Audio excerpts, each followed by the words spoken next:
मैं हमेशा एक बात कहता हूँ कि हमारा यूथ शादी से नहीं डाइवोर्स से डरा हुआ है।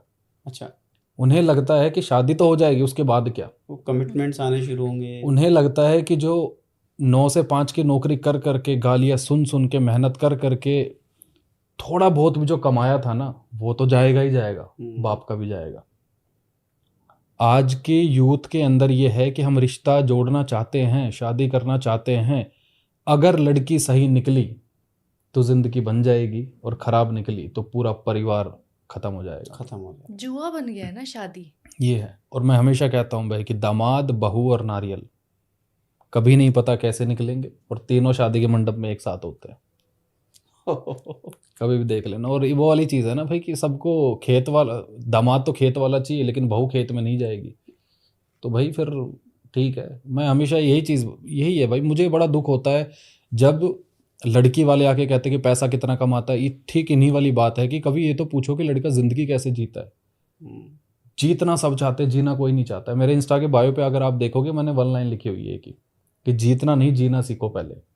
सीधा आते ही कहते कितना कमाता है। ये तो पूछो कि जब नहीं कमाता तो क्या करता है। ये इंसान अलग है यार।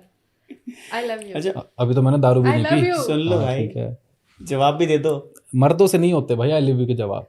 अच्छा, आजकल ना एक जोक बहुत चलता है हाँ कि ना बंदी जो है, हाँ। बंदी को बंदा जब डेटिंग के टाइम पे चाहिए ना, तो डोले शोले वाला चाहिए, बिल्कुल एकदम हेयर स्टाइलिश चाहिए, वो चाहिए। जब शादी की बात आएगी तो सरकारी नौकरी वाला चाहिए। ऐसा क्यों है? भाई मुझे डबल स्टैंडर्ड नहीं है ये? इस पे ना बड़ी अच्छी बात याद आई कि जब अगर दामाद सरकारी हो ना, तो वो ड्रिंक करके आता है ना, और प्राइवेट नौकरी वाला तो वो शराबी होता है। फर्क है। तो पोस्ट से प्यार हो रहा है ना लोगों को। क्या है, किसी भी चीज को लेकर के आज देख लो कि सरकारी होना चाहिए, अच्छा खासा दिखता हो, बाइसेप्स होने चाहिए, एब्स होने चाहिए। अगर शादी के बाद वो ढल गई शरीर तो। अब मैं छोटा सा एग्जांपल देता हूँ। हम सेशन करते रहते हैं ना, 1-on-1 सेशन करते हैं लोगों से रिलेशन के थ्रू। तो इतना फनी लगेगा आपको, एक लड़की का डाइवोर्स हो रहा है, रीज़न सिर्फ एक है कि वो शादी से पहले बहुत फिट था, अच्छा दिखता था, शादी के बाद वो गोलू मोलू हो गया। ठीक है, बेचारा करता है नौकरी, हो गया गोलू मोलू, अदरक की तरफ फैलता अदरक की तरफ फैला। अब वो डाइवोर्स ले रही है, कह रही है कि मुझे रणबीर कपूर जैसा हस्बैंड चाहिए था।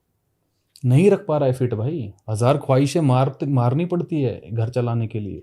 और लड़कियां ना रिलेशनशिप में जो आती हैं वो दिखावे के लिए आती हैं कि देख मेरा बंदा कैसा है, देख कितना हैंडसम दिखता है, अरे तेरा वाला ऐसी है क्या चोमू सा।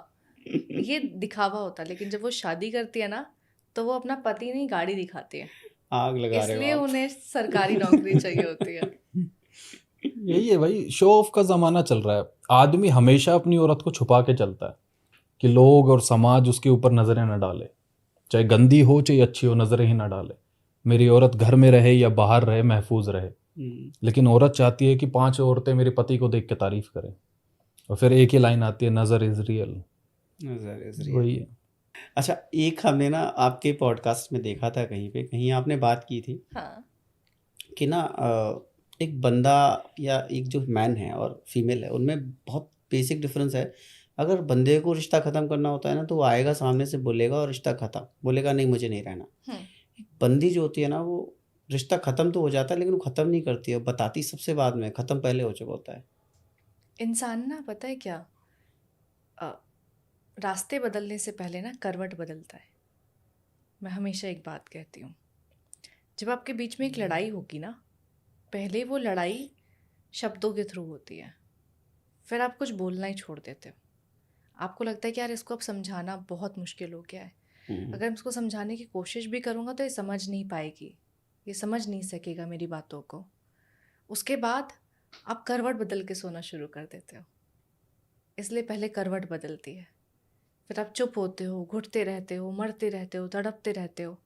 उसके बाद जब आखिर में आपके अंदर का जो तूफान है आपको अंदर से झंझोड़ता है ना कि यार ऐसे तो अब सांस ही नहीं ली जा रही है, तब आके आप बात बोलते हो कि अब नहीं होगा। और उस वक्त मैं हमेशा एक बात कहती हूँ कि जाने दो, जिसको जाना है उसको जाने दो, क्योंकि रोक कर, बिलक कर, तड़प कर भीख मांगी जाती है, रिश्ते नहीं चलाए जाते हैं। और इंसान जब चला जाए तो उसकी यादें अपने पास रखो, लेकिन ये मत भूलो कि आपने क्या क्या सहा था और आपने क्या क्या किया था। कहा था। क्योंकि रिश्ता ख़त्म हो जाएगा, इंसान ज़िंदगी से चला जाएगा, चाहे वो रिलेशनशिप की बात हो, चाहे वो डिवोर्स की बात हो। अक्सर ना लड़के या फिर लड़कियां इस बारे में आके फंस जाते कि यार मेरा एक्स वापस आ रहा है, वो सॉरी बोल रहा है, मैं क्या करूं अपनी ज़िंदगी में। आप भूल गए क्या क्या क्या हुआ था। आप इंसान को माफ़ कर दो, गलतियां माफ़ करो, गलतियां भूलो मत। आपके पास जो चोट है ना, जिसने आपको दर्द दिया था, चोट भरने के बाद एक निशान रहता है। निशान इसलिए रहता है ताकि आपको पता लगे कि वो चोट कितना दुख देती थी। वक्त घाव तो भर देगा, लेकिन वक्त ये नहीं बोलता कि घाव भरने के बाद तुम भूल जाओ कि दर्द कितना हुआ था। दर्द याद रखो, सोचो क्यों तोड़ा गया था, और अब वो वापस आ रहा है तो क्यों वापस आ रहा है।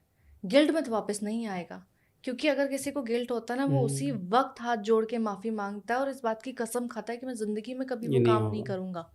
वो उस रिश्ते को ख़त्म ही नहीं होने देगा। रिश्ते के ख़त्म होने के नाम पे इंसान तड़प जाता है, बिलख जाता है। जिसका रिश्ता टूटता है ना, जिसका घर बर्बाद होता है, वो इंसान ना जीते जी मर जाता है। उसको सांस नहीं आती है, सांस उखड़ती हैं।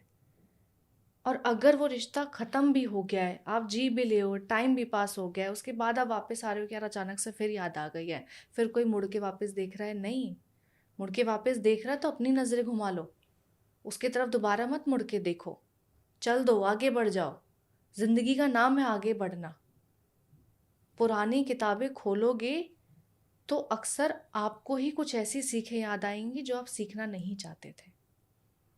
और इन्हीं की एक बहुत अच्छी बात है, अक्सर कहती हैं कि एक बार की गलती माफ़ होती है, बार बार की गलती नहीं। एक बार गलती हो तो गलती होती है, और बार बार की जाए तो फितरत होती है, और फितरत की माफ़ी नहीं होती। माफ़ी। और किसी भी रिश्ते में भाई, मैं हमेशा कहता हूँ कि कोई रिश्ता आपको तकलीफ दे रहा है, दोनों तरफ के कपल, दोनों तरफ के लोग अगर किसी रिश्ते के अंदर जूझ रहे हैं, तो उस डोर को तोड़ देना ही बेहतर है। अगर दोनों जूझ भी रहे हो, डोर को तोड़ भी नहीं रहे हो, तो याद रखना कि बीच में या तो इज्जत फंसी हुई है, फिर सौदा। यही है। आप पुरानी किताबों की बात कर रहे थे ना, रामधारी सिंह दिनकर जी ने एक बात बोली है कि पुरुष प्रेम सतत करता है लेकिन थोड़ा थोड़ा, स्त्री प्रेम बहुत करती है, सच है लेकिन कभी कभी। तो सच बात है, ये सच बात है। बिल्कुल वो मैन को क्या चाहिए, मतलब मैन जो है, मैन जताता नहीं है, करता है। बिल्कुल। और फीमेल को क्या चाहिए कि आप रोज आओ, रोज फूल दो, रोज जताओ।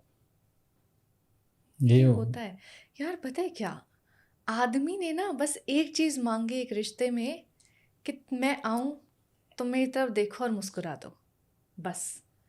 जब आदमी जिससे प्रेम करता है उसकी मुस्कान देखता है ना, वो अपने दिन भर की थकान भूल जाता है। सही बात है।